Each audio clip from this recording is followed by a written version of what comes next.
Well,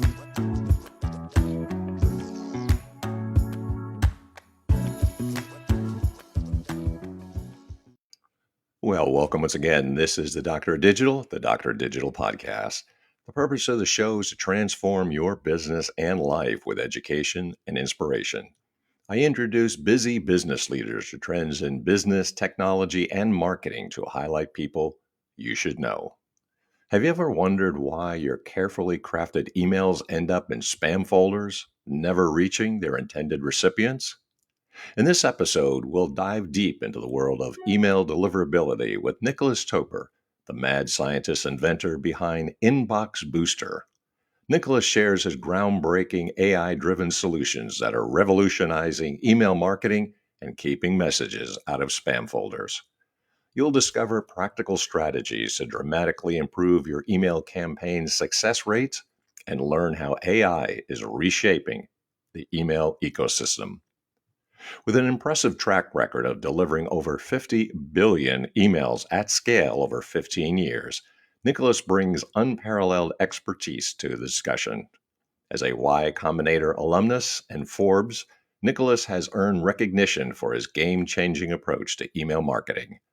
His company, Inboxbooster, serves over 2,000 clients, including industry giants, and has been highlighted in prominent publications like FinSE's and Business Mole, holding a Master of Science in Computer Science and 4 patents in computer compiler optimization and email deliverability. Nicolas is at the forefront of merging AI technology with email marketing strategies. During this episode, we'll do a deep dive into the changes and hot topics of email deliverability and AI secrets, along with the biggest challenges and growth. I will leverage the expertise of my guests and how to navigate the unique dynamics of the field. By the end of this episode, you'll be better equipped to know what to do, and I encourage you to contact my guest, Nicolas Toper, the CEO and co-founder of Inboxbooster. And with that, I want to welcome Nicolas to the program. How are you doing today, Nicolas? I'm good, thank you. How are you? I'm doing fantastic. I can't complain. Nobody's listening except sometimes my mother. But really curious about your background and really curious about the kinds of things that you have been able to do, especially if you could tell us a story, because you got kind of an unusual background and not even from the Silicon Valley where you are currently. So I'm from France, and I relocated in Silicon Valley like 2 years ago. And the reason, the reason I relocated is simply because so I sold my previous business in France, and I had a really huge tax rate. Like it was like 80% that they took. So I was like, yeah, I'm not going to do that ever again. So I decided to relocate to another country, and because I went through Y Combinator, it was kind of easy for me to move here in the sense that it was just like following the flow, because we got investors from here, people from here, and also people are a lot more conducive to building businesses and a lot more open, I would say, than what we've seen. That's what I've seen in France. Got it. This is an interesting area of just email marketing, and you've got a really unique approach. So I'm curious, what would you say are some of the biggest changes that you've been able to see and experience in your experience? Now you mean, or overall of my career? Well, I think probably how email marketing, I guess, has changed. That's what I think I would be curious about. Like in the last 5 years, or more than that? Because I've done this for a long time. Just the last, almost a summary, I guess. It's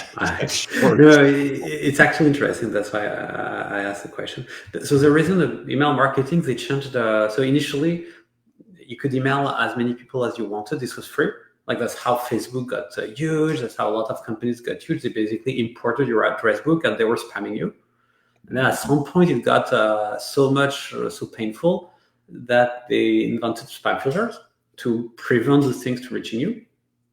And now we're to the so that's and then the situation kind of stabilized for like 10 years. And now with AI, it's changing again. What has changed with AI is one, you can generate a lot of content very easily. Mhm. Two, you can try to circumvent spam filters, but also spam filters are kind of becoming smarter also. So we're moving from an era where initially you could send to anything, everybody would reach, and people would reach their recipients, and people would be really happy to receive an email. This was like 30 years ago. They were like, oh yeah, cool, I have an email. Oh wow, they want me to sign up for this service, I'll do it.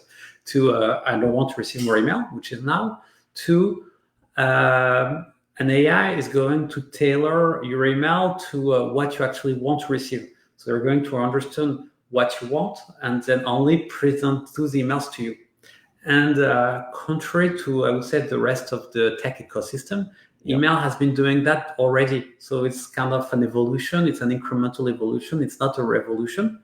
But we moved genuinely from what kind of everybody wants to receive to this is what specifically I want to receive. And one example I'm giving often is, say you're looking for a home. So you're going to say you want to rent. So you'll be really happy to receiving a Zillow notification or whatever about free rental, not free rentals, but the available rental places. But as soon as you have a home and you sign your lease, this becomes spam. So spam filters now are going to be smart enough to figure that out. Okay. And they're able to tell you that, and they're already able to figure it out. So right now, if you start putting your email from Zillow, for instance, in spam, after 2 weeks, they'll put it in spam automatically, and you'll never hear from them. Wow.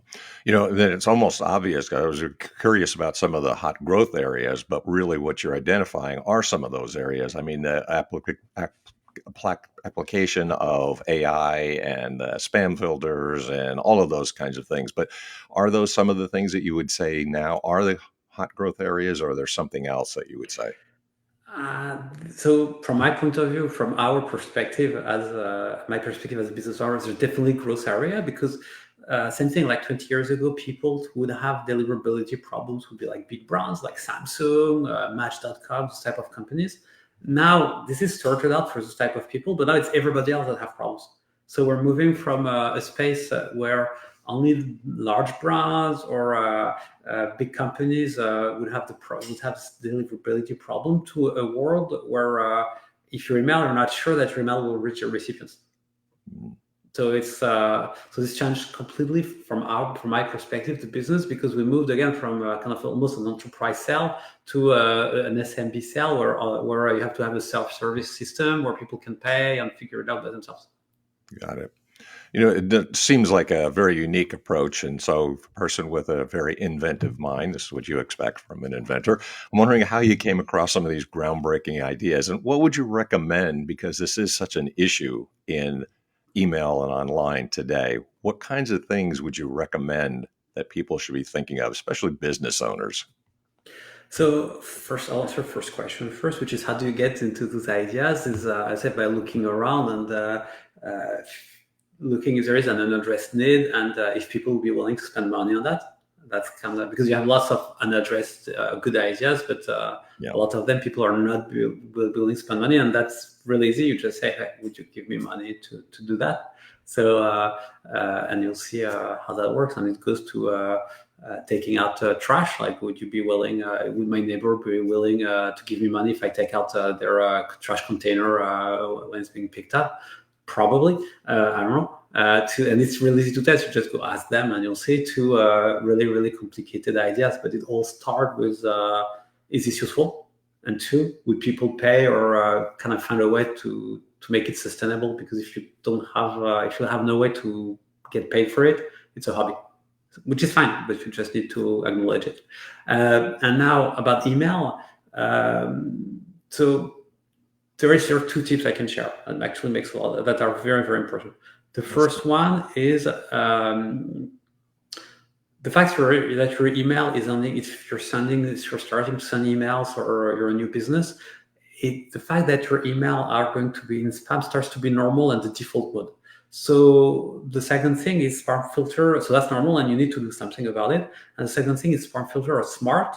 So it's not because your email are ending up in inbox or at your friends that they do end up in inbox for everybody else. It's a very almost it's kind of like the algorithm of Instagram. It's not because my friend is saying the picture I've posted that everybody else will say it. So the only solution you have to kind of get out of this bubble is to test using testing tools like Inboxboosters. There are others. Ours is free, so you probably won't use ours.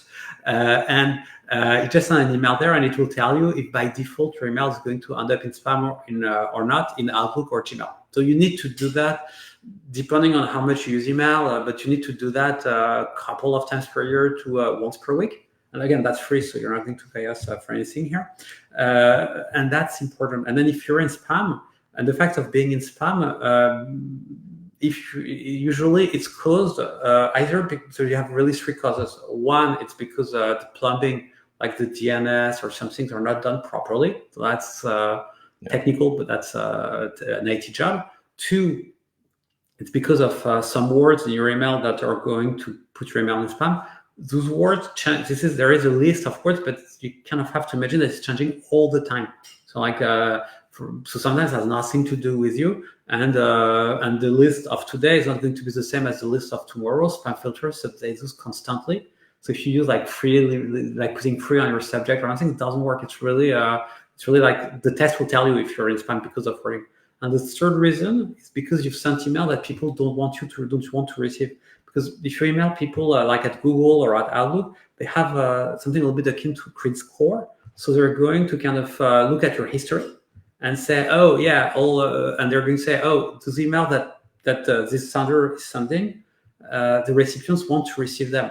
So we should put them in a box. And they have a lot of ways to know that. For instance, they check how many people mark your email as spam, if they delete it without reading it, if on the opposite, they actually answer it, and all that. So they're going to keep track of that. They're going to attach a reputation score to your domain. So if you have a problem, there are ways to fixing that. And that's how we make money, by the way. But you don't want to be there, and the way to not be there is to send email to people who want to receive. I'll give you another example. We talked actually this morning with my team. We're running a competitive analysis right now with some of our competition, and we're testing their system. And they send once you've tested with them, they're going to send you one email per day to try to convert you into buying. This is super annoying. You just want to know if your email is in spam or in inbox. You don't necessarily want to pay $2,000 per month for a competing tool. I might not even want to pay at all, and you might not even have a problem. So they're going to be very pushy. That's typically an email that nobody wants to receive. So on the other hand, if they had sent only one email, it probably would have been okay. So that's an example of sending an email that nobody wants to receive. Again, you have to use common sense here. If you're an e-commerce shop or for instance, you're a restaurant, you have collected some email address, you're sending an email once per year. This is fine. If you're sending an email once per week, probably not. Are there differences between the sizes of the company, small, medium, or large, in terms of what you do? And what are the pros and cons of engaging a service depending on the size of the business and what kind of revenue? So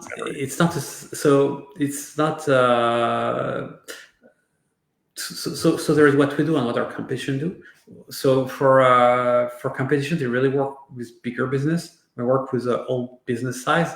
It's more a function of the complexity of the organization, but the work is really the same. It's really, do you have a technical problem like plumbing?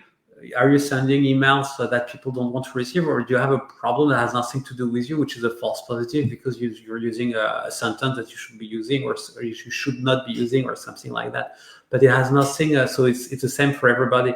The thing is, if you're a large company, it's kind of a bigger workflow to fix because you need more work, you need to talk to different people and all that. And they have, that's what our competition do. They're going to have consultants that are going to present nice PowerPoints and address the different business units who are more like a SWAT team. So we're more going to say, hey, change this, do that, and talk to your team internally to fix it, which is why also we're much cheaper.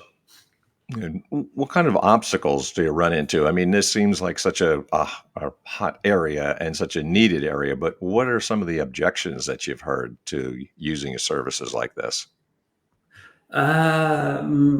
Mostly customers don't want to pay because they think that email should be free. So they're like, oh yeah, we want it for free, which again is fine for us. But then they should just not use the paying part of the tool. Yeah. So there are really, in our case, we've seen there's really like a bimodal distribution with people who are willing to engage and pay, and people who absolutely don't want to pay. And Right. so we're not pushing very hard if they don't want to pay. We're like, sure, if you don't want to pay, just be clear about that, and we'll be happy. Right. So it depends. It depends, but it's something.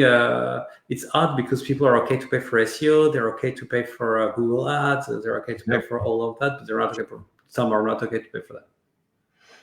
Given your expertise, I'm wondering if a person listening, is there something that the person should be looking at if they're a business leader, CEO, president, and could you offer some actionable tips? In other words, in your area, what kind of tips would you say they should look at, and where can your expertise be applied? The thing they should do is when they send a newsletter or a transactional email or something new, they should test it with Inboxbooster. And again, it's free. I'm not, and test it again after 2 to 3 weeks, and then they should be fine. And they'll see if they have problems. And the important bit to understand is it's not because your friends are receiving your email that it's going to be in inbox everywhere.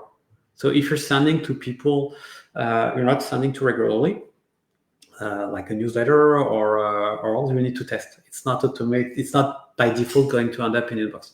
And this is stuff that people know. If you're doing social media, you know that you need to kind of work a little with the algorithm to get reach for your publication. So it's the same thing with email. And there's specialized tool if you want to do it properly. It's the same thing with email. So you need to use our tool again or another, but you need to figure it out. You need to test it. Otherwise, you will have surprises. And the second thing to understand is that, so that's the first tip, to do it. And the reason you want to do it is because this is part of problems that are easier to fix before they're urgent. Like they're 10 times easier and 100 times cheaper. So if you want to fix your problems when you're in spam, it's much, much harder than if you start to have problems. So if you start testing regularly, you will usually not even get into problems. You're not going to run into problems. You will be able to figure it out, and it's fairly simple. Got it. So the thing to do is to be a little bit proactive, in other words. Mm-hmm.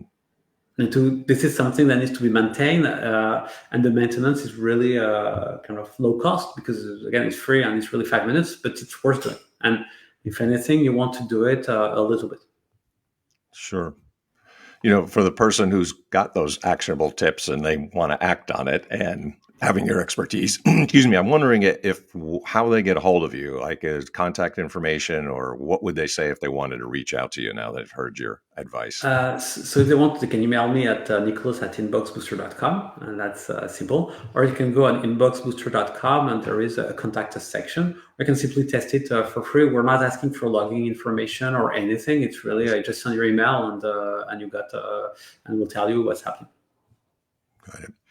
Well, I appreciate all of your insights. It seems like a very needed area. A lot of people should be looking at what you're offering. So thank you for your insight, the chance of looking at what the changes and hot topics are, and the application of AI and all those really cool things that are moving us forward. Thank you for your time, Nicolas. I really appreciate it. Thank you. Thank you. You bet.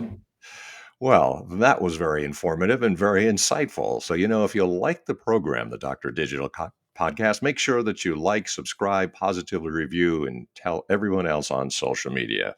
I want to thank the sponsors and the supporters of the program, and that's the publishers of both Burning America and also On Track Ian Hunter. Both of those volumes are available on Amazon.